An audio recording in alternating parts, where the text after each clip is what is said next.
හරි පොඩ්ඩනේ. ගංගා කාදනේ ඉතිරි කොටස අපි මේ විදිහට හරි කතා කරමු. මොකද කාලගුණය යහපත් වෙනකන් අපිට ඉන්න බැරි නිසා. හොඳයි පොඩ්ඩෝ. ඒ විදිහට අපිට ඊළඟට කතා කරන්න තියෙන භූරූපයට අපි කියන්නේ දුනුවිල හෙවත් අශ්වලාඩම් විල කියලා. දුනුවිල කියන භූරූපය ගත්තොත් ඉන්නේම පොඩ්ඩෝ අපි දන්නවා ගන්ධකරයකදී හැදෙන මේ දඟරයක් ආශ්‍රිතව තමයි පොඩ්ඩෝ මේ අපි කතා කරන භූරූපය නිර්මාණය වීම සිද්ධ වෙන්නේ. හොඳයි. ඒ විදිහට ගංගාවක් පොඩ්ඩෝ දඟර ගසමින් ගලාගෙන යද්දී මේ ගංගාව කාදනය කිරීම සිද්ධ කරනවා මේ ඉවුරු. ඒ විදිහට කාදනය කරද්දී මොකද වෙන්නේ?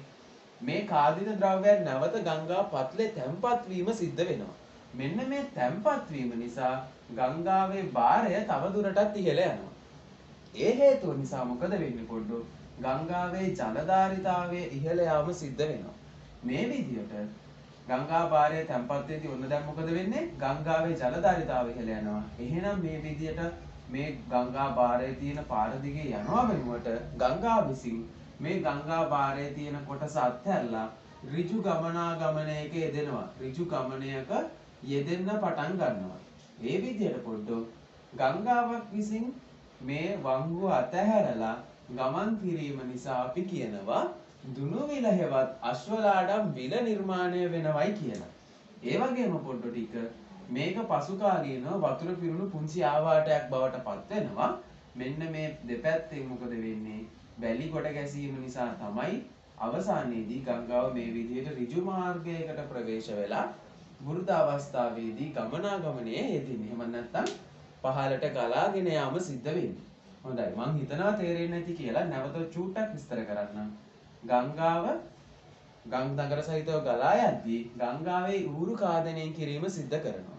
මේ විදිහට ඉවුරු කාදනය කරද්දී ගංගාව විසින් මේ ගංගා භාරය මේක තැම්පත් කිරීම නිසා ගංගාවේ ජලය තව ඉහළට එසවෙනවා ගංගා පත්ලේ අර භාරය වැඩි වෙන නිසා. මේ විදිහට ගංගා ජලය ගලාගෙන යද්දී මේ විදිහට දඟර ගසමින් ගලාගෙන යනවා වෙනුවට මේ දෙපස වැලි තැම්පත් කරලා ගංගාව මොකද කරන්නේ? ඍජු ගමන් මාර්ගයක ගමන් කරන්න පටන් ගන්නවා. ඔන්න ඕකට අපි කියනවා පොඩ්ඩෝ දුනු විල කියලා. හොඳයි පොඩ්ඩෝ. අපේ ඊළඟ භූරූපය තමයි හැඩපළුව කියලා කියන්නේ. හැඩපළුවකදී සිද්ධ වෙන්නේ මෙන්න මේ වගේ දෙයක්. හැඩපළුව කියන භූරූපය හැදෙන්නෙත් පොඩ්ඩෝ ගංගාවක අවසානයේ. එහෙමත් නැත්නම් බුරුද අවස්ථාවේදී. එහෙනම් බුරුද අවස්ථාවේදී ගංගාව අධික භාරයක් රැගෙන පහළට ගලාගෙන යද්දි පොඩ්ඩෝ ගංගාවට ඉස්සරහින් හම්බ වෙනවා දූපත් හම්බ වෙනවා, ඊළඟට ශේෂ වැටි හම්බ වෙනවා, අවසාදිත කොටස් හම්බ වෙනවා. මේ විදිහට හම්බ වෙන භූරූප කොටස් මග හැරලා ගංගාව අතුවලට බෙදිලා ගංගාව මේ බාධක මග හරිමින් මේවා රැගෙන යන්නේ නැතුව ගලාගෙන යනවා නම් අපි මේ භූරූපයට කියනවා පොඩ්ඩෝ හැඩපළු ගංගාව කියලා. මොකද්ද වෙන්නේ? ගංගාව අවසාන කොටසේදී එහෙමත් නැත්නම් වෘද අවස්ථාවේදී ගලාගෙන යාමේදී අධික ගංගා භාරයක් රැගෙන පහළට ගලා යයි. මෙලෙස ගලා යාමේදී ඉදිරියෙන් හමුවන දූපත් ශේෂ කඳු වැටි අවසාදිත කොටස් මග හරිමින් ගංගාව ඉදිරියට ගලා යාමේදී හැඩ නිර්මාණය වෙනවා. අන්න ඒ හැඩ නිර්මාණය වීමට අපි කියනවා එහෙනම් හැඩපළුව කියලා.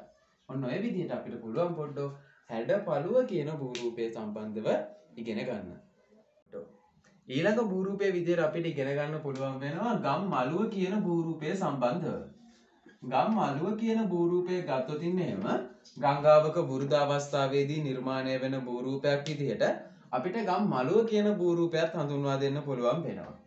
ඒ විදිහට පොඩ්ඩනේ ගංගාවක් වෘද අවස්ථාවේදී ගලාගෙන යද්දී අපි දන්නවා ගංගාව සිද්ධ කරන්නේ තිරස් හෙවත් ආංශික සංඝර්ෂණය කියලා. එහෙමත් නැත්නම් ඉවුරු කාදනය කිරීම තමයි සිද්ධ කරන්නේ.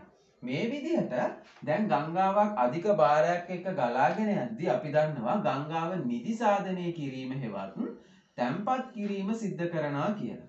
ඒ විදිහට ගංගාව නිදිසාදනය කරොත් එහෙම මොකද වෙන්නේ පොඩ්ඩෝ?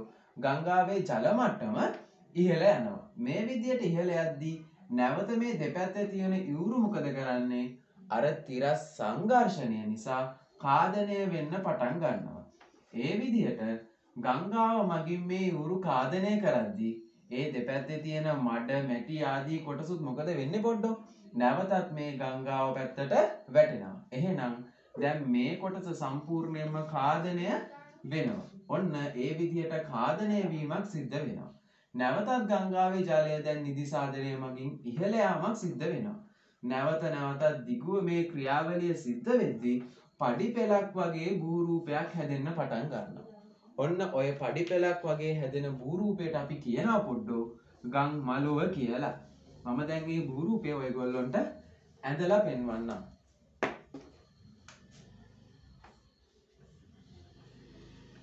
මෙන්න මේ විදිහට අපේ පොඩ්ඩනේ එක හා සමාන වගේ හිටින්න රූප සටහන ඇඳගන්න.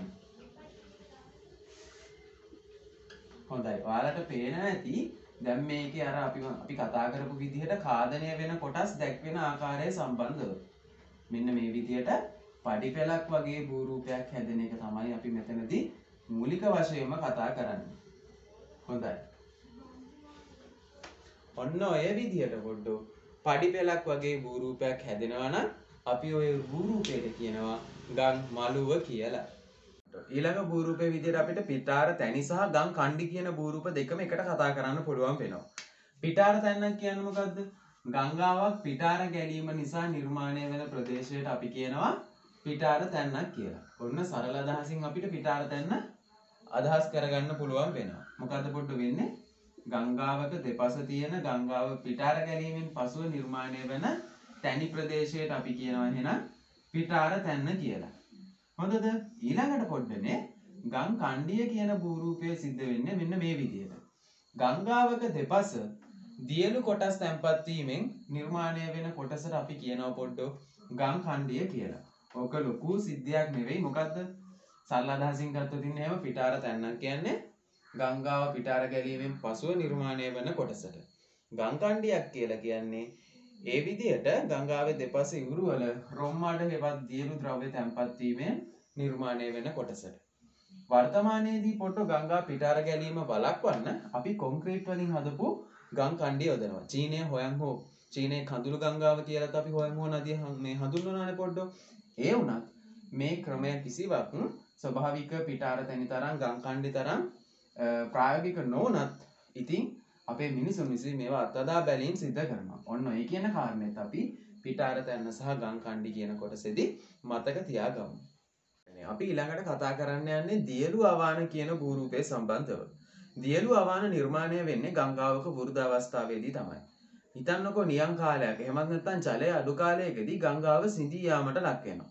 එතකොට අපි දන්න සාමාන්‍ය කාරණයක් තමයි ඇල මාර්ගයක උනත් හිඳිලා ගියොත් එහෙම තියෙන ජල ප්‍රමාණය අඩුම ජල ප්‍රමාණය ගලාගෙන යන්නේ ගංගාවේ මැද්දට වෙන්න කියලා. මැද කොටසට වෙන්න කියලා. අන්න ඒ විදිහට ගංගාව ගලාගෙන යද්දි දෙපස ඉවුරු නිදහස් වෙනවා කියලා දැන් ඔයගොල්ලන්ට තේරෙනවා. අන්න ඒ විදිහට පොඩ්ඩෝ දෙපස ඉවුරු වල කිසි දෙයක්ම නැති වුණාට පස්සේ මොකද වෙන්නේ? අර දෙපැත්තෙන් එන පුංචි ජල පාරවල් හිතන්නකෝ පුංචි කාණු පද්ධතියක් වෙන්න පුළුවන්. එහෙමත් නැත්නම් කුඩා දිය පාරක් වෙන්න පුළුවන්. පුංචි ඇල පාරක් වෙන්න පුළුවන්. අන්න ඒ විදිහට එන ජල ප්‍රමාණය මේ දෙපස ඉවුරු වලින් ගංගාවේ මැද්දට ගලාගෙන එද්දී අර දෙපස ඉවුරු වල තියෙන මඩ ටික රොන් මඩ ටික ඔක්කොම දිය කරගෙන තමයි පොඩ්ඩ මේ මැද කොටසට එකතු වෙන්නේ. අන්න ඒ විදිහට මේ මැද කොටසට එකතු වුණායින් පස්සේ ඒක ගංගාව තුල නිර්මාණය කරනවා මඩ සහිත ජලය සහිත මෙන්න මේ වගේ භූරූපයක්. අපි ඒකට කියනවා අවානක් වගේ කියලා. ගංගාවේ එක ඉවුරක කොටසක ඉඳන් පහළට දියවුරුලා යන මේ කොටස ගංගාවේ එක ඉවුරක් පැත්තේ හදනවා අවානක් වගේ භූරූපයක්. මේකේ තියෙන්නේ දියලු ද්‍රව්‍ය සහ මඩ නිසා අපි මේකට කියනවා දියලු අවාන කියලා. ඔන්න ඔය විදිහට පුළුවන් පොඩ්ඩ අපිට දියලු අවාන විස්තර කරගන්න. නැවතත් පොඩ්ඩක් කියලා දුන්නොත් එහෙම කොහොමද වෙන්නේ? ගංගාවේ මැද කොටසෙන් ගංගාව ගලාගෙන යනවා ජලය අඩු කාලවලට. එතකොට අර දෙපැත්තෙන් තියෙන පුංචි ජල පාරවල් ගංගාවේ එක ඉවුරකින් පල්ලෙහාට වැටුණොතින් එහෙම ඒ ඉවුර දිගේ හොදගෙනනේ පොඩ්ඩ පහළට එන්නේ. අන්න ඒ විදිහට ඉවුර හොදගෙන ඉද්දි ඒකේ තියෙන දියලු ද්‍රව්‍ය සහ මඩ කියන කොටස් ඔක්කොම එකතු වෙලා තමයි පහළට වැටෙන්නේ.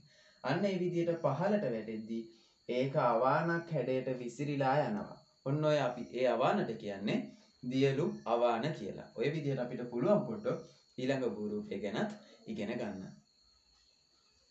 ගංගා ඛාදනයේ අවසාන භූරූපයටත් අපි ආවා ඩෙල්ටා භූරූපය. අපි ගංගා ඛාදනයේ අවසාන භූරූපයේ විදිහට ඩෙල්ටාව ගැන ඉගෙන ගත්තොත් ඉන්නේ එහෙම ගංගාවක් සියලුම ගංගා භාරය රැගෙන සාගරයට ගලා යද්දී ගම් මෝය ආශ්‍රිත කලාපයේදී පොඩ්ඩෝ සාගරයේ ඉඳන් රළ මගින් බලපෑමක් ඇති කරනවා මේ ගංගාව පැත්තට. ඒ නිසා මොකද කරන්නේ? ගංගාව රැගෙන යන ද්‍රව්‍ය මේ අර සාගරයේ තියෙන බලපෑම නිසා ගංගා භාරය තැම්පත් කිරීම සිද්ධ කරනවා. ඔය විදිහට ගංගා භාරය තැම්පත් කිරීම නිසා අපි කියනවා පුටු ඩෙල්ටා හැදෙනවා කියලා. නැවත වරක් පොඩ්ඩක් කියලා දෙන්නම්. ගංගාවක් සාගරයට ගලාගෙන යද්දී අධික ගංගා භාරයක් රැගෙන පල්ලෙහාට ගමන් කරනවා. ඒ විදිහට එද්දී සාගරය මගින් මොකද කරන්නේ? ගංගාව පැත්තට විවිධ බලයක් නිකුත් කරනවා. මේ බලවේගය හේතුවෙන් මොකද වෙන්නේ පොඩ්ඩෝ? ගංගා භාරය මුහුදට යන්නේ නැතුව ගම් මෝය තුල තැම්පත් වීම සිද්ධ වෙනවා. ගම් මෝය ඇතුලේ තැම්පත් වීම සිද්ධ වෙනවා. අන්න ඒ විදිහට ගම් මෝය ඇතුලේ තැම්පත් වීම නිසා හැදෙන භූරූපයට අපි කියනවා පොඩ්ඩෝ ඩෙල්ටාව කියලා. මේ විදිහට අපි ඉගෙන ගන්න ඩෙල්ටාව විවිධ ආකාර විදිහට අපිට හඳුනා ගන්න පුළුවන් වෙනවා. ප්‍රධාන වශයෙන් අවස්ථා 4ක් යටතේ හඳුනා ගන්න පුළුවන් වෙනවා. ඒ සම්බන්ධව ඊළඟ කොටසේදී කියලා දෙන්නම්. ඒක ගැන ඉගෙන ගද්දි මම කිව්වා ඩෙල්ටාවන් තැම්පත් වන ආකාර විවිධ ආකාරයෙන් අපිට හඳුනා ගන්න පුළුවන් කියලා. අර පහළට ගලා ගියපු පහළට ගලා ගියපු ගංගාවේ ගංගා භාරය තැම්පත් වන අවස්ථාවට තමයි අපි කිව්වේ ඩෙල්ටාව කියලා. ඒ ඩෙල්ටාව තැම්පත් වන විවිධ ආකාර සම්බන්ධව අපි ඉගෙන ගන්නනේ පොඩ්ඩක්. හොඳයි. ඒ විදිහට ඩෙල්ටාව විවිධ ආකාරයෙන් තැම්පත් වීම නිසා ලෝකයේ හඳුනා ගන්න ප්‍රධාන අවස්ථා 4ක් තියෙනවා. එකක් තමයි පක්ෂිපාද ඩෙල්ටාව. පක්ෂිපාද ඩෙල්ටාවේදී සිද්ධ වෙන්නේ කුරුල්ලෙක්ගේ වගේ තැම්පත් වෙන එක. කුරුල්ලෙක්ගේ පාදයේ වගේ තැම්පත් වෙනවා නම් අපි ඔකට කියනවා පොඩ්ඩක් පක්ෂිපාද ඩෙල්ටාව කියලා. ඒ විදිහට පක්ෂිපාද ඩෙල්ටාවන් නිර්මාණය වන අවස්ථාවක් අපිට මිසිපිසි ගංගාවේදී ඉගෙන ගන්න පුළුවන් වෙනවා. ඊළඟට චාපාකාර ඩෙල්ටාව. චාපයක් වගේ භූරූපයක් හැදෙනවා නම් අපි ඒකට කියනවා පොඩ්ඩක් චාපාකාර ඩෙල්ටාව කියලා. හොඳයි. ඔය විදිහට කොටස් ගොඩ ගසමින් මේ අතරින් තමයි එතකොට ජලය ගලා යාම සිද්ධ වෙන්නේ. ඔයගොල්ලන්ට පේනවා ඇති මූලික හැඩය ගත්තොත් එහෙම නිකන් ඡාපයක් වගේ පේනවයි කියලා. වෘත්තයකින් කොටසක් වගේ පේනවයි කියලා. ඔය විදිහට හැදෙන එකක් අපිට හඳුනා ගන්න පුළුවන් වෙනවා. ලෝකයේ විශාලතම ගංගා විදියට හඳුනා ගන්න, දිගම ගංගා විදියට හඳුනා ගන්න නයිල් නදිය තුලදී. ඊළඟට පොඩ්ඩක් තව එකක් තියෙනවා. අපි ඒකට කියනවා සතුන්ඩ ඩෙල්ටාව කියලා. සර්පයෙක්ගේ හැඩය ගන්න ඩෙල්ටාවක් තමයි මේ සතුන්ඩ ඩෙල්ටාව කියලා කියන්නේ. මෙතනදී සිද්ධ වෙන්නේ පොඩ්ඩක් මේ ගංගාවේ ඉදිරි කොටසේ සාගරයත් එක්ක තැම්පත් කිරීම කියන එක. ඔය විදියට හැදෙන එකක් අපිට ඉතාලියේ ටයිබර් නදියේදී අපිට හඳුනා ගන්න පුළුවන් වෙනවා. හොඳද? ඔන්න ඔය විදියටත් අපිට ඉගෙන ගන්න පුළුවන් වෙනවා. අවසාන වශයෙන් පුනීල මෝය කියන භූරූපය. පුනීල මෝය කියන භූරූපය ගත්තොත් ඉන්නේ පොඩ්ඩක් පුනීලයක හැඩයට තමයි නිර්මාණය වෙලා තියෙන්නේ. ඔන්න ඕක ඇතුලේ අර තනින් තන ඩෙල්ටාවන් තැම්පත් වීම අපිට හඳුනා ගන්න පුළුවන් වෙනවා. මේ අතරින් එතකොට ජලය ගලා යාම සිද්ධ වෙනවා. ඔන්න ඔය විදිහට නිර්මාණය වෙන භූරූපයට අපි කියනවා පොඩ්ඩක් පුනීල මෝය කියලා. පුනීල මෝයට උදාහරණයක් විදිහට අපිට සේන් නදිය හඳුන්වා දෙන්න පුළුවන් වෙනවා. සේන් නදිය හඳුන්වා දෙන්න පුළුවන් වෙනවා. හොඳයි පොඩ්ඩක් මම හිතනවා ඔයගොල්ලන්ට මේ කොටසත් තේරෙන්න ඇති කියලා.